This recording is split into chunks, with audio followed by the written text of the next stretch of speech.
नमस्कार, मैं हूं नाज पटेल और आप देख रहे हैं इंडिया न्यूज का डिजिटल प्लेटफॉर्म। इंदौर में जो विजयादशमी का पर्व है वो हर्ष और उल्लास के साथ तो मन गया। अब जो नेता हैं, जो प्रत्याशी हैं, वो दशहरा मिलन समारोह उन्होंने आयोजित किया और हमारे साथ मौजूद है कांग्रेस पार्टी के प्रत्याशी सत्यनारायण पटेल जी। सत्यनारायण जी, सबसे पहले तो आपको चैनल की तरफ से दशहरे पर्व की बहुत शुभकामनाएं। मैं दशहरे की सभी इंदौर नगरवासी, प्रदेशवासी और देशवासियों को मेरी तरफ से और पटेल परिवार की तरफ से हार्दिक शुभकामना व्यक्त करता हूँ और बधाई देता हूँ। पटेल जी, हम देख रहे हैं त्योहार भी है, चुनाव का भी महापर्व है, दोनों ही एक तरह से महापर्व एक दूसरे में मिले हुए नजर आए। कितना हर्ष उल्लास है और किस तरह की आपकी तैयारियां हैं? देखो, त्योहार तो हमारे यहाँ ये परंपरा से मनता है, दीपावली और दशहरा ये सदियों से न जाने कब से मन रहा है। और दूसरा, तैयारी की बात है तो चुनावी संघर्ष है, हमारी पूरी कांग्रेस परिवार की और हमारी तैयारी पूर्ण है और इस प्रजातंत्र के महायुद्ध में हम सफल होंगे। प्रजातंत्र के महायुद्ध में सफल होने के लिए पटेल जी तो तैयार है।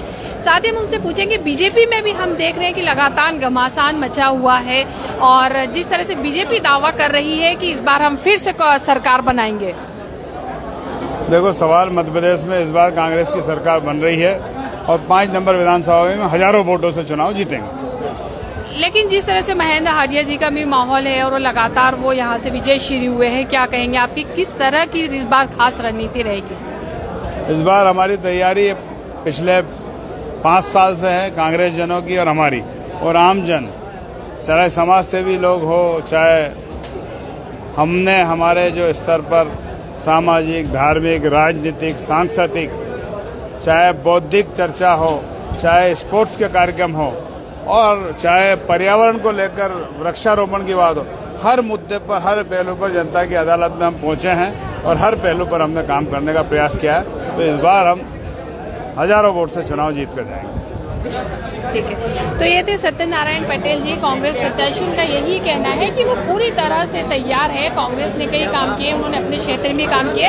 हम कुछ नज़ारा दिखा देते हैं कि बड़ी संख्या में यहाँ पर जो कांग्रेस के कार्यकर्ता है, समर्थक है, मिलन समारोह है, दशहरा, यहाँ पर कार्यक्रम में शामिल होने के लिए पहुंचे हैं। इंदौर के जो कई नेता हैं वो भी यहाँ पर पहुंचे हैं और काफी हर्ष और वो खुशी भरा यहाँ पर मानो आप देख सकते हैं कि जो कि कार्यकर्ता उनमें उत्साह बना हुआ है और वो लोग यहाँ पर बढ़ चढ़कर कार्यक्रम में हिस्सा ले रहे हैं और जो प्रत्याशी है उनसे यहाँ पर मिल रहे हैं और सभी लोग एक दूसरे को जो दशहरा मिलन समारोह है उसकी शुभकामनाएं यहाँ पर दे रहे हैं। तो आप बने रहिए इंडिया न्यूज के डिजिटल प्लेटफॉर्म के साथ में। आप दिखाते हैं, आपको और भी कई दृश्य यहाँ पर हैं। आप देख सकते हैं कि बीजेपी के पूरे अध्यक्ष थे, कांग्रेस में आएंगे। अच्छा, तो आप देख सकते हैं कि यहाँ पर एक जो बीजेपी के कार्यकर्ता है वो अभी यहाँ पर शामिल हुए। सबसे बड़ी ब्रेकिंग हम अपने चैनल के माध्यम से दे रहे हैं कि वो यहाँ पर कांग्रेस में शामिल हुए। हम उनसे पूछते हैं कि आखिर क्या वजह है कि बीजेपी को छोड़कर उन्होंने कांग्रेस अभी ज्वाइन की है। क्या आपका नाम क्या है और आपने अभी क्यों यहाँ पर कांग्रेस ज्वाइन किया? मेरा नाम हितेश बेथेरा है और मैंने बीजेपी इसलिए छोड़ी है कि बीजेपी का मेरे को आज 15 साल हो गए काम करते हुए, लेकिन बीजेपी कार्यकर्ताओं का ध्यान नहीं देती, कार्यकर्ताओं का सम्मान नहीं कर पा रही है और हम लोगों का समय पे काम नहीं हो पा रहा है। इस कारण मेरे को कांग्रेस ज्वाइन करना पड़ रहा है। क्या पद पर थे आप? मैं बीएलओ था, पहले बूथ अध्यक्ष भी रहा, फिर बीएलओ रहा, लाला के बगीचे का, वार्ड नंबर 45 के। अब किस तरह से कांग्रेस में सक्रिय रहेंगे?